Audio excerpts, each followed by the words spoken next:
Itu kan simpul yang sederhana. Orang yang miskin adalah nelayan. Nelayannya paling miskin itu. Nah ya termiskin. Yang di darat yang paling miskin itu. Yang nelayan semiskin-miskinnya makan ikan. Umpamanya nggak ketemu beras, makan ikan sebanyak-banyaknya. Itu kan sayuran. Jadi nggak miskin sesungguhnya. Artinya kurang pemasukan dari sisi lain. Coba di darat, tengok itu. Mungut sampah. Coba, miskin mana yang mungut sampah dengan mungut ikan? Iya, nelayan mungut ikan, yang di darat mungut sampah. Nelayan rumah, rombeng umpamanya rumahnya. Tapi yang mungut sampah nggak punya rumah. Nah itu simpul yang tadi itu, nelayan miskin itu simpul yang nggak jelas itu. Artinya kekurangan income nelayan ini memang betul. Mengapa? Karena nelayan perahunya terlalu kecil. Tidak disiapkan sarana pendukung daripada hasil tangkapan ikan. Ikan itu akan menjadi ikan yang bermutu. Begitu ditangkap, tidak boleh dilempar ke satu kotak terus dikasih es. Enggak begitu. Masuk ABF. ABF itu semacam cold storage yang dinginnya minus 60 untuk ikan itu. Itu standarnya saya? Ya, standarnya selama 8 jam. Baru dipindahkan ke cold storage yang standarnya 17 masuk. Itu 5 tahun masih segar ikan. Artinya tidak berbakteri apapun. Bisakah nelayan yang seperti hari ini berbuat seperti itu? Tidak bisa. Ya. Mengapa? Kapalnya kecil, cukup 1 hari 1 malam bergerak. Ikan 1 hari 1 malam itu sudah beda rasanya. Sampai di darat 1 hari lagi. Maka ada bahasa, ikannya berek. Ikannya busuk. Dan itu yang tersebar seantero Indonesia. Maka dikatakan miskin gitu. Tapi masih bisa makan ikan busuk, bisa masih.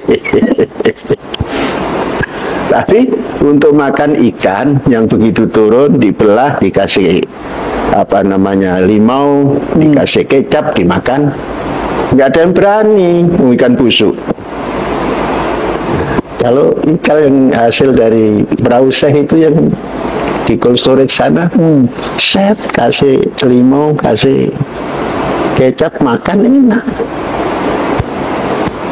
Jadi kita harus rubah. Bangsa Indonesia ini, negara ini harus punya kebijakan kelautan yang tidak seperti hari ini. Katakanlah kapal rakyat atau nelayan itu minimal 150 GT, 150 gross ton. Ini rata-rata 30 gross ton. Ya, kadang-kadang 25 gross ton. Kemudian yang 150 sampai 200 itu diberikan fasilitas. Ada cold storage yang ABF tadi, ada cold storage yang untuk penyimpanan. Itu di tengah laut berbulan-bulan kuat. Sehingga tatkala pulang, kalau 200 GT, untuk mendapatkan 25 sampai 50 ton itu bisa. Ikannya segar, sampai di darat disediakan pelabuhan nelayan. Tidak tersentral di Jakarta saja. Ya setiap daerah harus punya.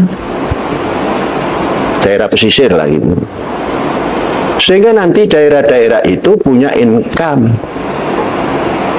Nah, kemudian kebijakan lagi, semua kapal yang besar, yang kecil, yang 200 atau yang 100, yang 200, yang di atasnya lagi, kalau mau ngasih subsidi BBM kasih semuanya. Seperti halnya BBM untuk kendaraan darat, semua dapat itu. Ini tidak, makanya tidak berani nelayan-nelayan kita investasi modal di perahu besar karena BBM-nya besar, takut. Di samping juga untuk membuat kapal kayu yang besar sulit mendapatkan kayunya karena kayu yang bagus di Pulau Jawa ini potongannya hanya 2,4 meter. Dan kapal besar itu minimal ya 6 lah, sampai 8 panjang papannya. Karena nanti panjang perahunya 50. Nah, makanya kita mencoba. Kalaulah tidak dapat kayu dari Kalimantan, kita punya sendiri. Jati itu dalam umur 30 tahun sudah bisa untuk kapal. Nah, kita sudah punya jati ribuan dan terus menanam. Maka tinggal menunggu hasil buat kapal tiap tahun tidak akan berhenti. Kapal yang sebesar yang Anda lihat itu hanya memerlukan 1.500 batang kayu jati yang ukurannya diameter 25 sampai 30. Nah, kalau nggak nanam nggak bisa. Oh, kalau begitu harus nanam. Memang harus nanam. Jangan merusak yang sudah ditanam oleh ilahi itu. Nah, cobalah manusia yang menanam. Hutan Kalimantan siapa yang nanam? Tuhan Yang Maha Esa. Karena kita nggak tahu kan. Katakan saja oh, itu Tuhan Yang Maha Esa. Kalaulah bukan Belanda ya Tuhan Yang Maha Esa gitulah. Karena kita nggak tahu toh. Karunia kan. Nah sekarang karunia itu sudah mulai dihabiskan. Mari kita nanam ulang. Nah tanaman yang paling familiar di Jawa ini jati. Kalau di Sumatera kurang bagus, di Kalimantan kurang bagus. Bagus besar tapi kurang kuat. Kalimantan ulin gitu. Jadi bisa membuat kapal besar kalau begitu. Dan kita mencoba buat kapal besar ini supaya bisa tenang di tengah laut. Ya, umpamanya 5 bulan, 6 bulan. Pulang kalau penuh kapal itu kan lumayan itu. Nah, coba tengok peta ya. Peta kita ini, peta kelautan kita. Laut Indonesia itu kemampuan ikan yang ada di dalamnya, di perut laut itu, perut samudra itu, hampir 13 juta ton per tahun bisa diangkut. Ya nanti mudah-mudahan sekali lagi nanti buat kapal yang bisa membawa ikan hidup. Kita besarkan di pinggir sini. Iya, kita besarkan di pinggir. Jadi nggak capek-capek ke tengah nanti. Hampir 1 juta ton taruh di sini kita kan. Iya. Bekerja sama dengan nelayan yang lain untuk menjaga, ngasih pakan dan lain sebagainya.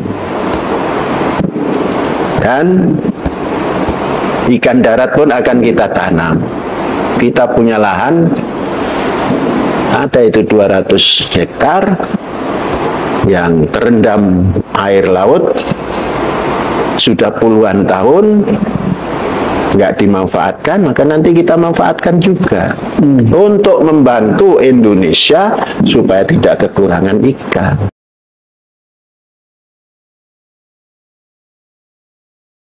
Ya, untuk Indonesia semua.